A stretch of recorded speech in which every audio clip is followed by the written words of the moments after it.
All right, patriots, it's getting worse for the Democrat Party. I mean, second by second. But now they're eating another one of their own. See, as of late, John Fetterman has been out speaking publicly against the Democrats, and he's been letting the public, making the public aware of what the Democrats are actually causing and creating. We know that the Democrats are doing this shutdown for illegals. We know the Democrats are pushing socialism, but in their base, they like to kind of close their eyes and shut their ears and act like they don't know what's happening.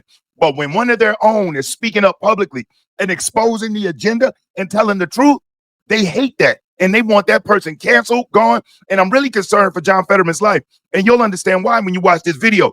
He did a panel with Chris Cuomo, Stephen A. Smith, and Bill O'Reilly. And in this auditorium, obviously, was mostly leftists. And John Fetterman dropped truth bomb after truth bomb after truth bomb.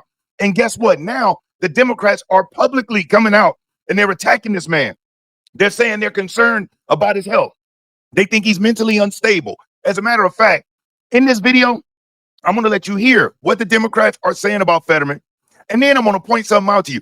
I'm going to show you John Fetterman in 2023. And then I'm going to show you what he said the other night.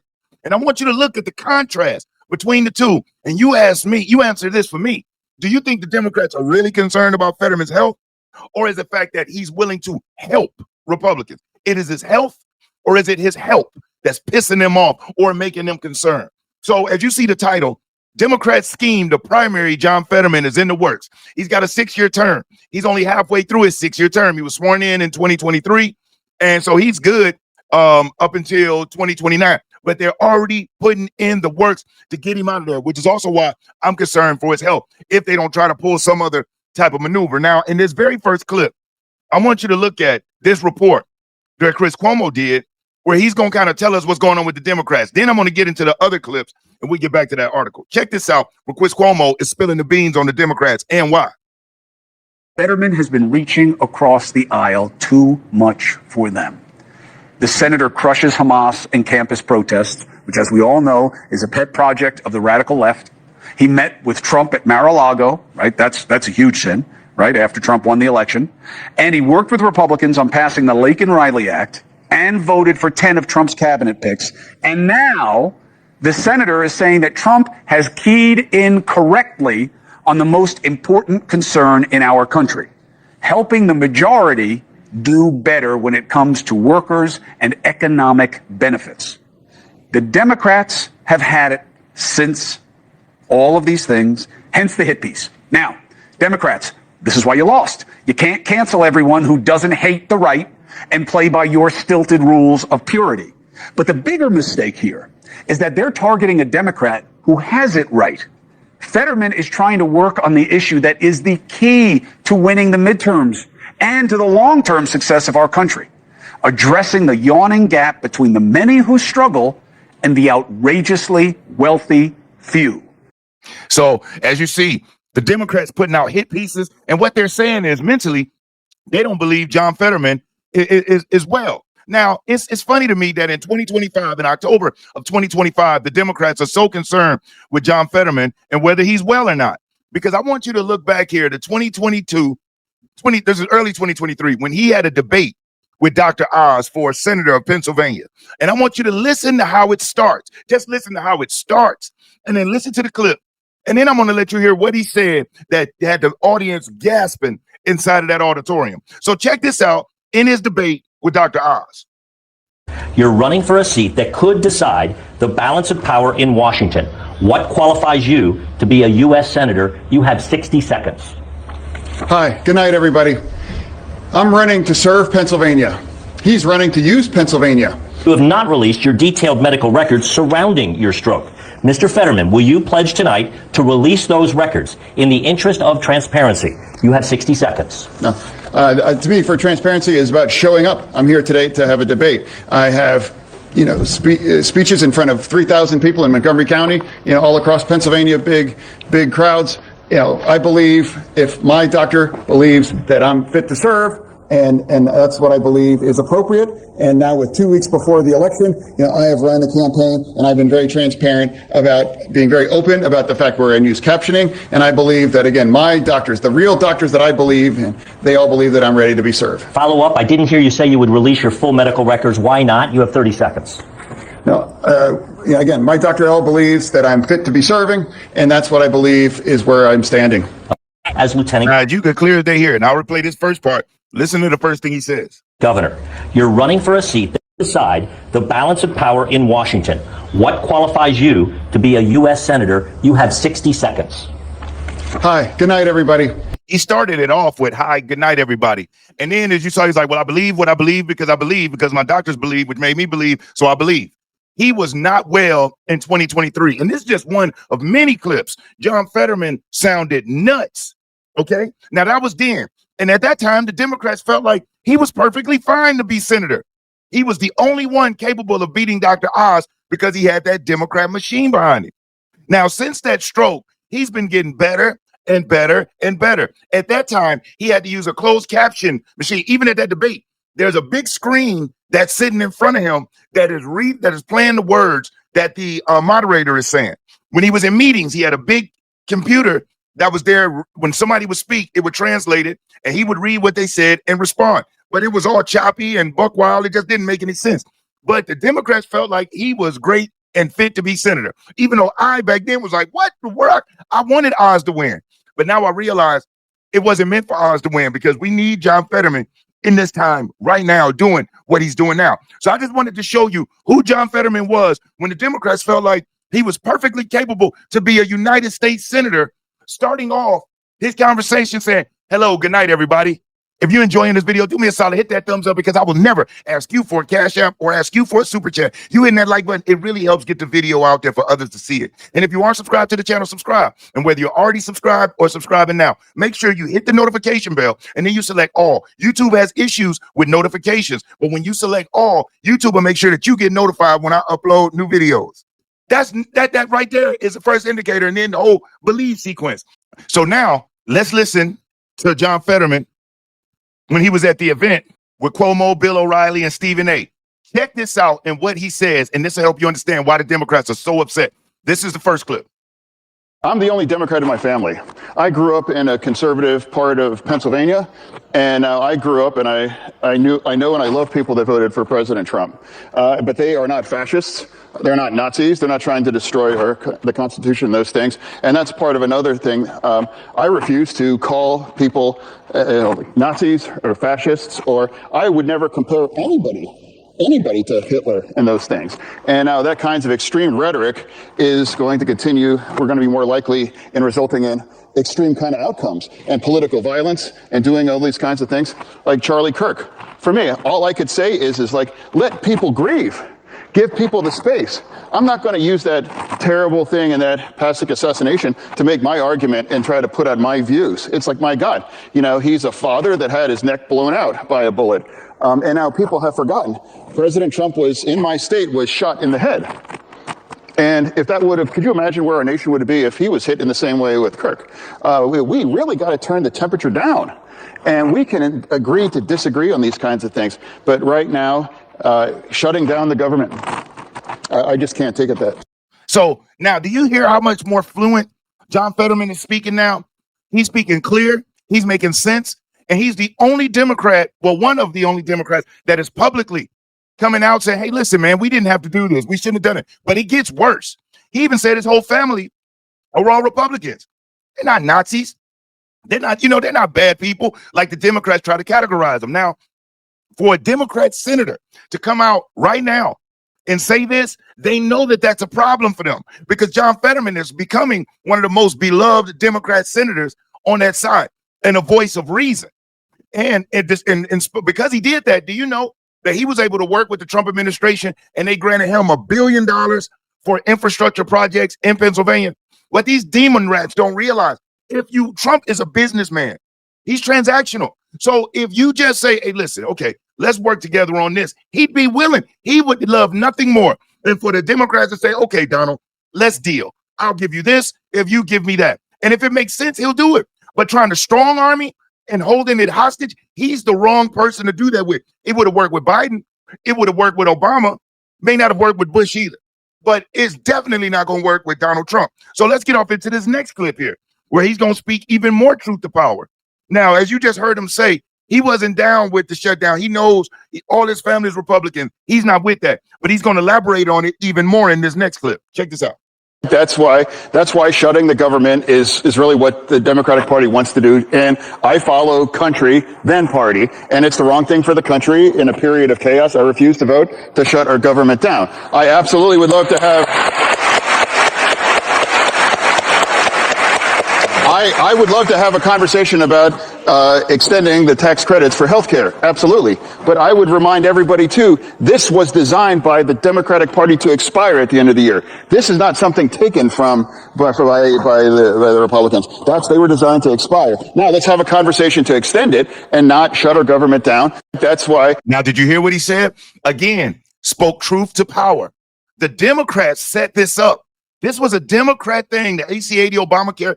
The Democrats set it to expire because I believe what they thought was they would be in power. It would expire. They would act like they're doing this grandiose thing, helping people and whatnot. They didn't expect the Trump administration to be there, but they set it up to expire. And so they're trying to act like the Republicans are taking something which was due to expire. They're just not choosing to continue after it expires.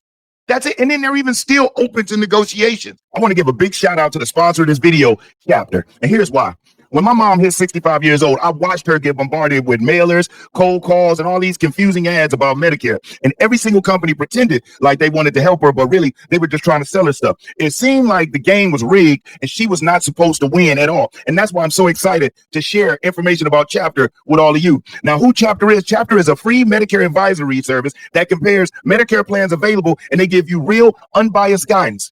Chapter is completely independent and always puts customers first. Their whole focus is all about making sure that their customers, the seniors, get the right Medicare plan. And it's clear that they're making a real difference in the lives of seniors. So if you want real, unbiased help with Medicare, give Chapter a call at 402-527-1253. You'll talk to a real person who will help you figure out exactly which plan is right for you and has saved the average senior $1,000 a year.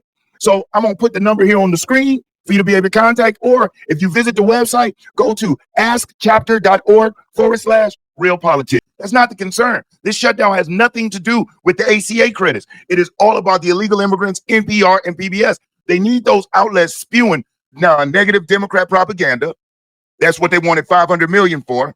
And then they want $1.5 trillion for illegal immigrants to have health care and for all of these other pet projects.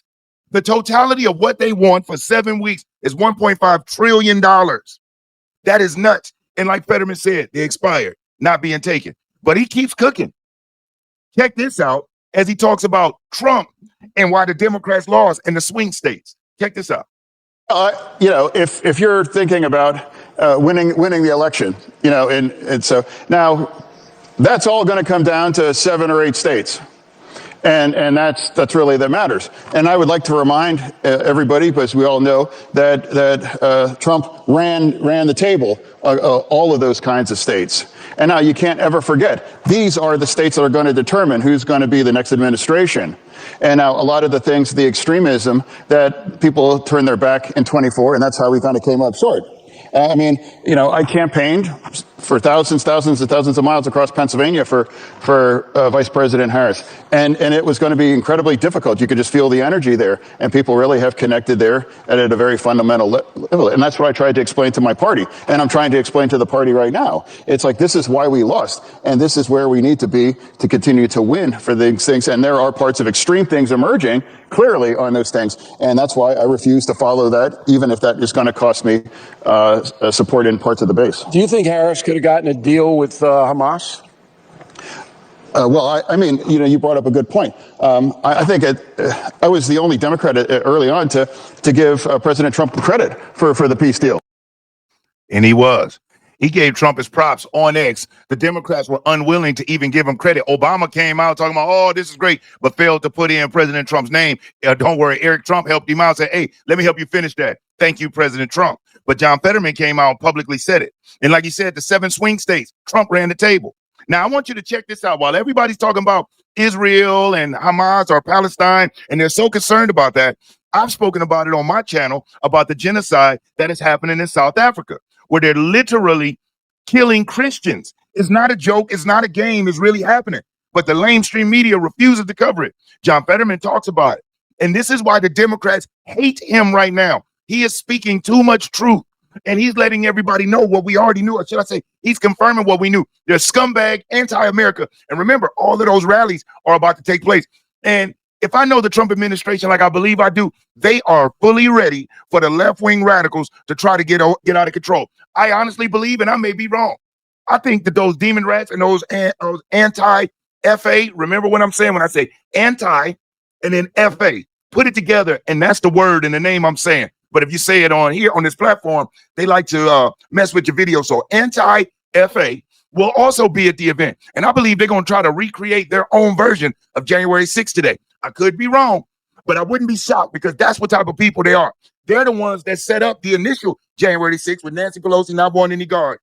We find out that there was hundreds of FBI agents in the crowd. We find out one, Ray Epps, was the main one telling everybody to go into the Capitol. So if they stage the original, what you think they're going to do with the intentional? And from what I heard, Chuck Schumer is literally pushing off opening the government up until they had this rally. So their goal of having people not get paid, having businesses and departments of the government not get paychecks, was so they can have this anti-American rally in D.C. And Schumer has said every day that the government is shut down is better for Democrats.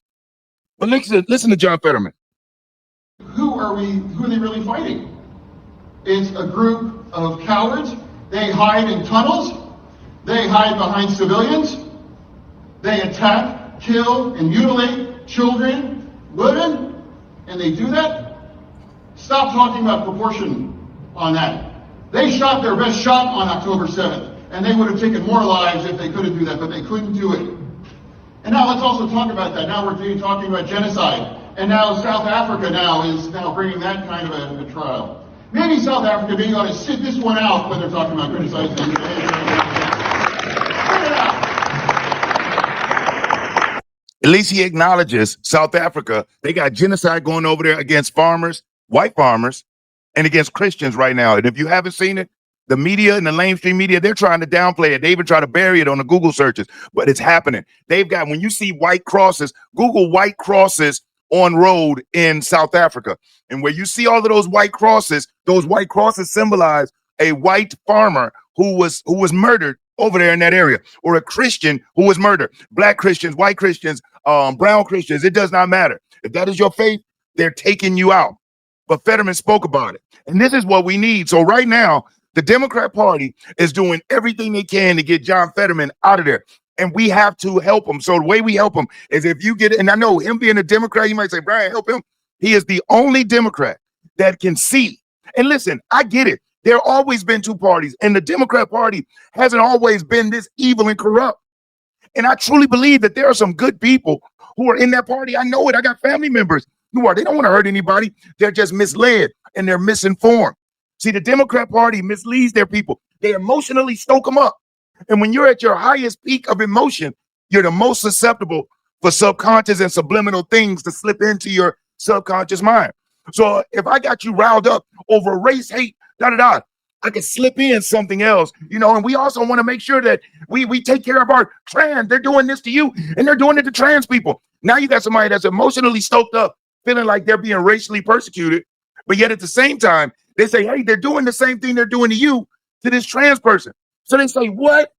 If you feel like how I feel and we feel the same, that's our enemy. And that's really how it works. It's a lot of social engineering that they're doing. And that is a real thing. Even us, we're socially engineered on this side. But it just so happens that our social engineering is nonviolence, God, country, family, personal accountability, doing for self, making sure that we give back when we can. That's our social engineering. Theirs is radicalism, anti-America, anti-God, anti-family, anti-baby. So you got to ask yourself, when you look at the two sides, it really does seem to boil down to more of a good versus evil, if you want to categorize it that way. Because there's no way that ever in a normal society can those views ever coexist peacefully with this side. Because if they're all about murder and anti-this and anti-God, they have no moral ground, no moral compass. So where will it stop? What aren't they willing to do? We're on this side due to the moral compass and due to personal accountability. There's more hesitance to do harm unless harm is being brought towards. So those two can't coexist because it'll be a constant battle. Them trying to continue to take and seize advantage, them being on the defense until they're tired of that and flip it on the offense. And again, either which way you want to cook it, it's not a good thing. But luckily, we got people like John Fetterman. We got people like a gentleman named Jay Johnson. And I want you to see or hear Jay Johnson, because he's a Democrat, and he has been out publicly speaking out against everything that was going on and saying how he also felt that the government needs to be reopened. And I'm unable to find that clip right now. If I could, I would have played it. But at the end of the day, I really wanted to bring you, I think I might have found it. I really wanted to bring you this information about what the Democrats are doing to John Fetterman. Matter of fact, here we go. I found Jay Johnson. Check out Jay Johnson. He was the Secretary of Homeland Security under President Obama, but then he's a Democrat. Listen to this. I'm going to break from the party line here on this. I'm a Democrat. I'm with John Fetterman and Angus King. The problem I see here is that, to pass a budget, you need 60 votes in the Senate. And what is happening each year now, and what I fear is going to happen in the future, is the minority party wants to link that to some other very, very important issue. Affordable health care is critical, obviously, but I fear that this is going to happen every year, every September, October, November. The most basic function of Congress is to fund the government, turn the lights on, keep the government working so that the 3 million people who are public servants are able to do what they do to serve all the rest of us. So you think that Democrats should vote to reopen the government? I believe that Congress should vote to reopen the government. There apparently you need 7 Democrats to make that happen in the Senate. I think that the mistake our democracy is making is linking the need for that 60 votes to some other issue, even though it's a very, very critical issue, because what's going to happen is that this will occur every fall from this point forward. I'm going to break. Oh, as you heard him say eloquently, without trying to seem like he's throwing them under the bus. Listen, linking this to healthcare for illegal immigrants is not intelligent, it's not smart, it's not a good move. We need to move past this because it's going to destroy the credibility of the Democrat Party more than it already has. So, and as you see, Jay Johnson worked under Obama.